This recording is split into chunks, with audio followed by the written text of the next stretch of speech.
Hi, I'd like to talk about shifting. I believe there are 4 types of shifts. There's the type of shift where you have no fingers down, you shift with nothing touching to your new position. I'll go to F sharp, 5th position on the A string. You go to your new note and add the note. Okay, that's one type of shift. So you have, the only contact you have with that type of shift contact would be the thumb, or maybe where you're going up to touch the instrument. But the finger contact, it does not exist at that point. The next type of shift would be shifting on one finger from one position to a new position. So say I do a 1st to 2nd position, B to C sharp, okay? What you do with that type of shift is release the tension from the finger. Not that there should ever be tension, but you release the weight. And at that point you're going to get this fuzziness. My finger does not leave the string. My bow slows down maybe slightly. I slide to my new position, reapply the weight of the finger, turn the bow around.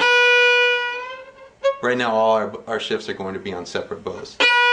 So you shift, reapply your weight, turn your bow around. It's almost like you're driving and you hit a speed bump, just a little bump. Same thing over here, just a little bump. Your finger does not leave the string. If you wait as long as possible, you can make it virtually disappear. Okay? But you must release the tension or the weight from the finger to do that. You don't want to hear while you shift. Alright, so that's our second type of shift.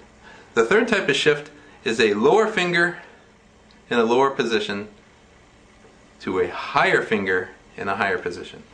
So let's say I'm going to go from a B in 1st position to F sharp in 3rd position, both on the A string. I'll shift in the same manner that I did on the 1st finger shift. Release the tension, shift to your new position. Think of how many whole steps or half steps or whatever you need to apply to get to your new note in tune. I'm doing 2 whole steps here. Add your new finger, turn your bow around. So